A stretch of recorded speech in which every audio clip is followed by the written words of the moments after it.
महाराष्ट्र की राजनीति का वो रिमोट कंट्रोल जिसके लिए कहा जाता था कि बाला साहेब ठाकरे मातोश्री के अंदर से महाराष्ट्र की राजनीति को कंट्रोल करते थे, क्या वो रिमोट कंट्रोल अब मातोश्री से हटके सिल्वर ओक में चला गया है? इस बात का जवाब संजय राउत ही दे सकते हैं।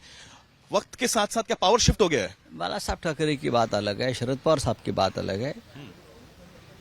उद्धव ठाकरे साहब और ठाकरे परिवार और पवार परिवार में बहुत ही पुराना रिश्ता है। यहाँ कोई युग और अहंकार की बात नहीं है। पवार साहब हमारे सीनियर नेता ही नहीं है, हमारे हमेशा मार्गदर्शक रहे हैं।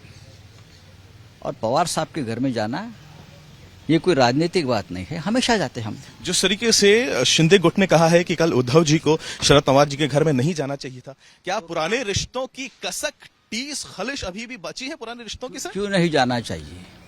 तो क्या आपकी तरह जो शिवसेना के घोर विरोधी है, जिसने शिवसेना को तोड़ा है, उसके दरबार में जाकर घुटने टेकना है क्या?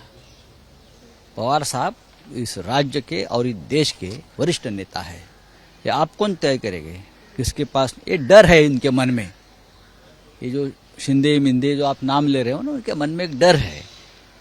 ये एक साथ आ रहे हैं और एक साथ आने के बाद हमको घर में बैठना पड़ेगा। भारतीय जनता पार्टी के कई नेता तो अब ओपनली कहते कि उनका एक्टिविज्म चालू है और आने वाले दिनों में देखिए होता है क्या। ऐसे में सर पूछना पड़ेगा, क्या उद्धव जी के पास प्लान बी है अगर राजनीतिक समीकरण नहीं बैठते हैं तो? हमारे पास प्लान बी नहीं है, हम प्लान ए पर ही काम करेंगे।